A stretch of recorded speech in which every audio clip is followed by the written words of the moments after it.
Next question, अभी next question है on topic integrals. Integrals के ऊपर क्वेश्चन है, ठीक है। क्या है क्वेश्चन यहाँ पे?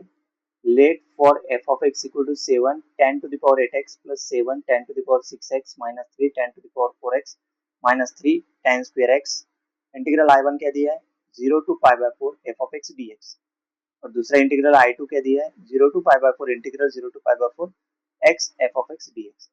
देन फाइंड क्या करना है? 7I1 प्लस 12I2, ये दोनों मतलब I1 और I2 फाइंड करना है, पहले वो इसमें पुट करना है, मतलब ये दोनों इंटीग्रल फाइंड करना है। वो देना इंटीग्रल एफ ऑफ एक्स को जो इंटीग्रेट करेंगे उसमें लिमिट को पुट करेंगे 0 टू पाई बाय 4, और दूसरे इसमें एक्स एफ ऑफ एक्स निकालेंगे, उसमें लिमिट कट करेंगे 0 टू पाई बाय 4। बहुत ही आसान सवाल है, ठीक है।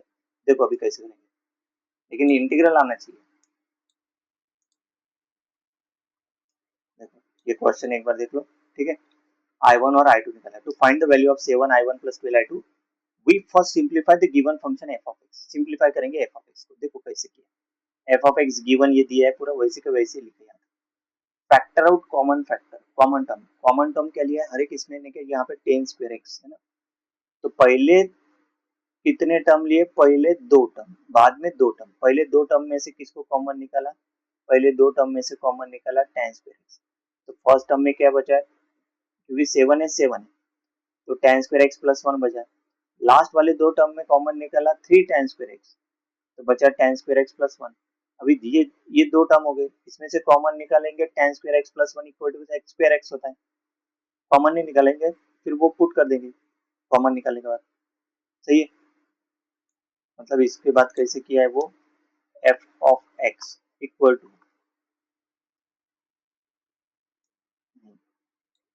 एफ ऑफ एक्स, ऐसे लिखते हो, F of X equal to 7 10 to the power 6x minus 3 tan square x into tan square x plus 1। इसको कॉमन निकाला है, ये पूरी ये जो टर्म है ना, इसमें से किसको कॉमन निकाला? ये बचा क्या? 7 tan to the power 6x, ये then minus 3 tan square x, ये फिर ये tan स्क्वायर x प्लस ये क्या होता है? x स्क्वायर x, सही है। तो ये हो गया I1, ये सॉरी ये मतलब सिंप्लीफाई हो गया, वो एफ ऑफ एक्स पूरा सिंप्लीफाई हो गया, ये टर्म आ गया। देन कैलकुलेट करेंगे I1। सो I1 क्या होता है? इंटीग्रल I1 इंटीग्रल है, integral 0 to pi by 4 F of X dx, ये I1 है। तो ये इंटीग्रल एफ ऑफ एक्स क्या है? ये निकाला, इसकी जगह ये देखो, ये पुट कर दिया dx। सो लेट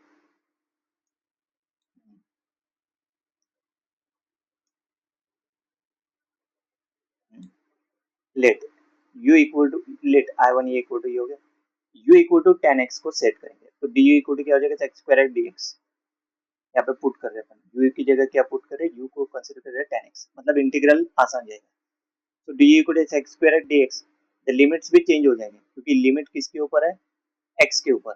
तो x equal to 0, x equal to pi by 4, ऐसे लिमिट है। अपन u इक्वल टू क्या पुट किया है? tan x, तो लिमिट भी चेंज हो जाएगी, मतलब x इक्वल टू 0 इसमें पुट करो, तो u इक्वल टू क्या हो जाएगा? tan 0, सही है। तो u equal to tan 0 is 0, then x equal to pi by 4, तो x equal to pi by 4 इसमें पुट करने के बाद tan पाई बाय 4 कितना होता है? u मतलब 1। लिमिट क्या होगी? u equal to 0 to u equal to 1, क्योंकि इंटीग्रल किसके ऊपर लेके जा रहे हैं अपन? u पर। देखो यहाँ पे लिखा है ना, limit changes from x belong to 0 to pi by 4, तो 0 टू 1 है ना, सही है, ये 0 to 1।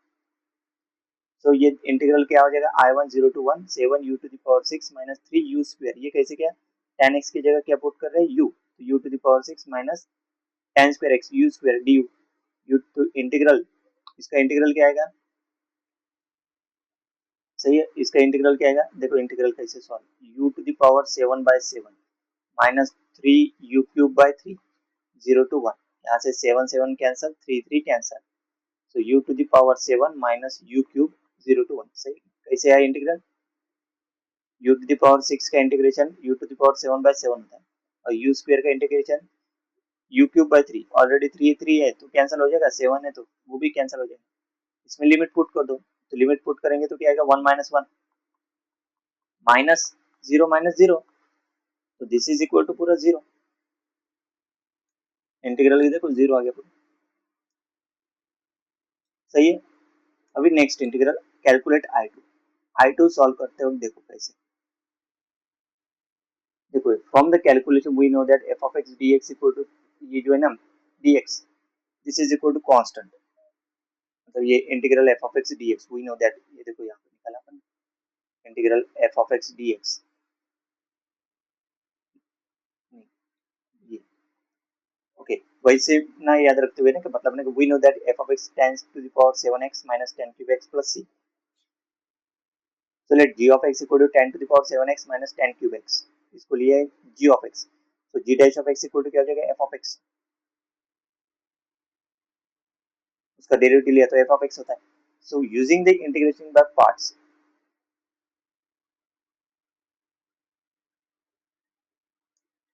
using the integrating by parts लिया उसको, देखो यहाँ पे लिया i2 equal to 0 to 5 over x f of x dx, ये इंटीग्रल अपने को निकालना है from the calculation of i1, जो i1 निकाला ना i1 equal to क्या निकाला 0 निकाला, तो ये we know that integral f of x dx, मतलब ये जो है integral f of x dx, so integral f of x dx equal to 10 to the power 7x minus 10 cube x, है ना, क्योंकि ये इंटीग्रल ये सिर्फ इतना i1 equal to इंटीग्रल, मतलब इसको सॉल्व किया ना, इसका इंटीग्रल क्या था, मतलब लिमिट छोड़ के, मतलब लिमिट छोड़ के क्या आ गया ये u to the power 7 minus u cube, ये इंटीग्रल आ गया ना, v इक्वल टू क्या सेट किया अपन ने 10, मतलब 10 to the power 7x minus 10 cube x, ये इंटीग्रल आता है इंटीग्रल इसका, integration of f of x dx plus constant c, कहाँ से, ये u की जगह 10x पुट करने के बाद, मतलब देखो ये, देखो यहाँ 10 to the power 7x minus 10 cube x plus c,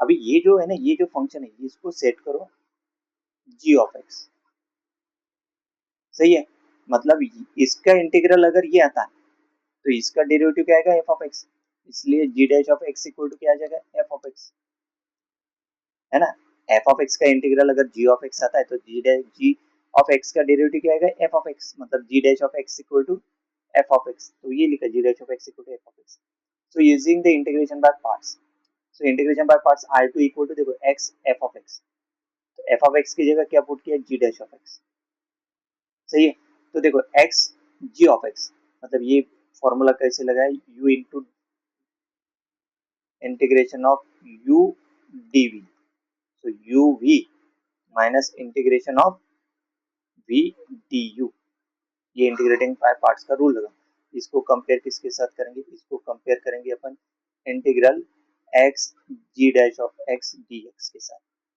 this is equal to, इसके साथ कंपेयर करेंगे अपन इंटीग्रेटिंग बाय पार्ट्स का रूल, सही है, तो x तो अपने को यहाँ पे u भी चाहिए, मतलब this is u and this is dv, तो u तो वैसे के वैसे ही x, तो इसका जो ये dv है इसको इंटीग्रेट करेंगे तो v क्या आ जाएगा g ऑफ x आ जाएगा, तो इसलिए x g ऑफ x, यहाँ पे लिमिट लगा है 0 to 5/4 माइनस, देखो ये माइनस है, इंटीग्रल v du, v क्या है इंटीग्रल g ऑफ x, और du क्या आएगा, du मतलब ने का ये जो u इक्वल टू x लिया ना, u इक्वल टू x, तो du इक्वल टू क्या आ जाएगा dx, मतलब g dx हो जाएगा, देखो g of x into dx, so evaluate the first term, इसको इवैल्यूएट करो, देखो इवैल्यूएट कैसे किया, पुट किया वहां पे x, है ना, g ऑफ x की जगह क्या पुट किया 10 to the power 7x minus 10 cube x 0 to 5/4, so 5/4 10 to the power 7 5/4 minus 10 to the cube 5/4 minus 0, क्योंकि लिमिट लोअर लिमिट क्या है 0, क्योंकि वो 0 x मल्टीप्लिकेशन में तो 0 ही हो जाएगा पूरा, तो ये 5/4 बाहर, और ये 10 5/4 क्या था 1, अगेन 10 1 minus 1 0 अगेन 0, मतलब ये पहले पार्ट का इंटीग्रल ये क्या आ गया, इसकी वैल्यू क्या आ गई 0 आ गई, मतलब i2 equal to directly negative of 0 to 5/4 g of x dx, अभी g of x मतलब ये 10 to the power 7x minus 10 cube x, मतलब 0 to 5/4 10 क्यूब, ये नेगेटिव है अंदर गया, तो ये 10 cube x minus 10 to the power 7x dx, तो सिंप्लीफाई करेंगे इंटीग्रल को, तो पहले सिंप्लीफाई इंटीग्रल को करते वक्त इसको सिंप्लीफाई करो, मतलब ये वाला जो टर्म है ना इसको, so this is 10 cube x minus 10 to the power 7x 10 cube x 1 minus 10 to the power 4x, तो 10 cube x equal to 1 minus 10 square x plus 1 plus 10 square x, तो ये हो गया 10 cube x minus 10 to the power 5x x square x, अभी इसमें put कर सकते हैं अपन 10x की जगह, जैसे ऊपर के इंटीग्रल में क्या u equal to 10x को सेट करो, है ना। तो वो इंटीग्रल जैसे ऊपर मैंने I1 में किया था सेम कंसेप्ट है वो, u की जगह 10x पुट करो, उसी के हिसाब से सॉल्व करो, मतलब ये u क्यूब इंटीग्रल बचेगा 0 to 1 ही लिमिट हो जाएगा, u cube minus u to the power 5, u cube का डेरिवेटिव कितना होता है u to the power 4/4, sorry u cube का integration u to the power 4/4 and u to the power 5 का integration u to the power 6/6 10, तो 1/4 minus 1/6 that is 1/12, I2 कितना आ गया 1/12, I1 कितना है 0, फाइंड क्या करने में इस क्वेश्चन में अपने को 7I1 plus 12I2, 7 into 0 plus 12 into 1/2, that is 0 plus 1 1, the correct option is, इसका आंसर कितना आ गया 1, तो 1 किस कौन सा ऑप्शन है 2 option, C option number 2 is correct, क्योंकि इसका आंसर कितना आ रहा है 1 इंटीग्रल। नेक्स्ट